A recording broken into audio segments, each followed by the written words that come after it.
So yun guys, gagawa tayo ng ating gulaman. So lalagyan lang natin siya ng corn kernel and then ang ating tidbits. And then meron tayo dito raisin. So yun guys, para meron tayong simple pang merienda. So gagawa tayo ng gulaman. Yan ang ating mga ingredients guys. Kaya keep on watching. So yun guys, nilagay natin yung dalawang pack ng ating Mr. Gulaman. 2 pack guys, 2 pack yung nilagay natin.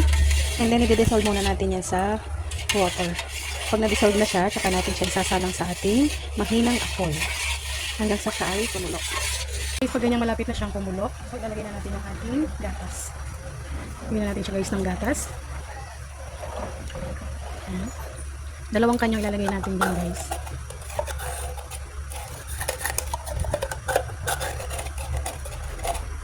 Ito guys yung binili ko kasi mas low budget siya guys. Pero ganun din naman yung lasa guys. Masarap din naman siya. So okay na.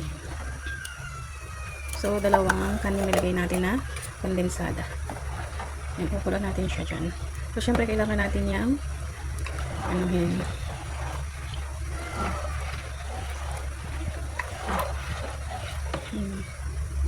Tinawin muna natin yung gatas guys. May mga natira sa lata, sa kando. Tatanggalin natin yun. Kasi simutin natin yung guys. Kasi sayang din. So simutin muna natin yung ating milk. Kasi sayang.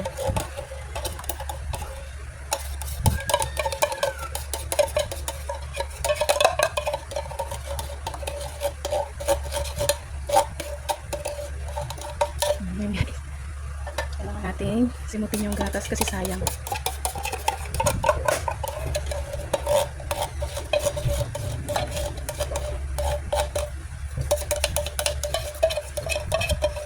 Ganyan talaga sa ganyan pag simot, medyo maingay. So yun. Simot na natin yung ating gatas. Then titikman na natin yan guys. Kung pasok sa ating panlasa. Kung okay na ba yung tamis. Diba? May instant merienda ka na. Kaya bibili mo to sa labas guys, napakamahal. So, kaya naman natin gumawa. Kaya tayo na yung gagawa.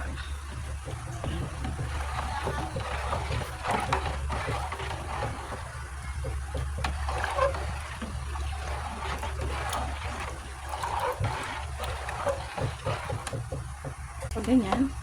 Lagyan na natin yung sabaw. Saka natin sa pagluto guys. Kukulan lang naman natin yun. Konting kulo lang guys. And then, yung mais. Lagyan na ng mais para mas masarap.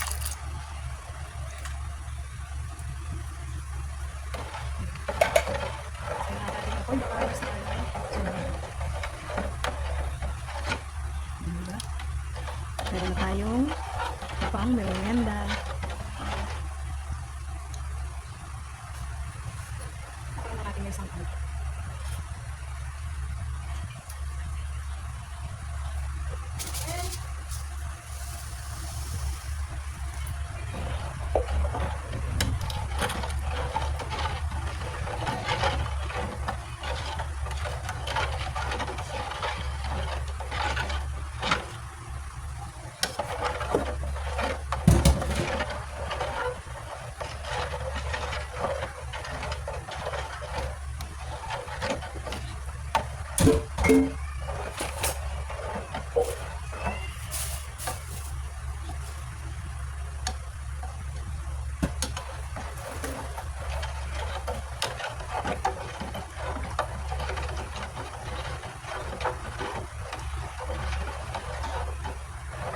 So yun guys, pag ganyan na, kukulo na siya.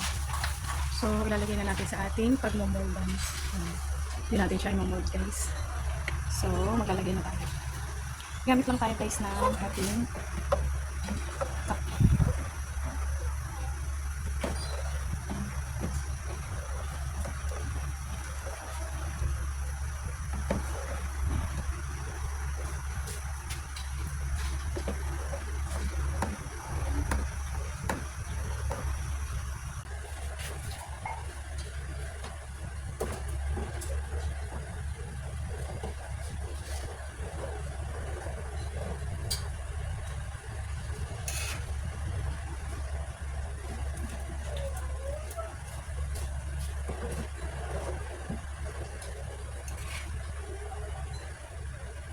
Yung nagawa natin.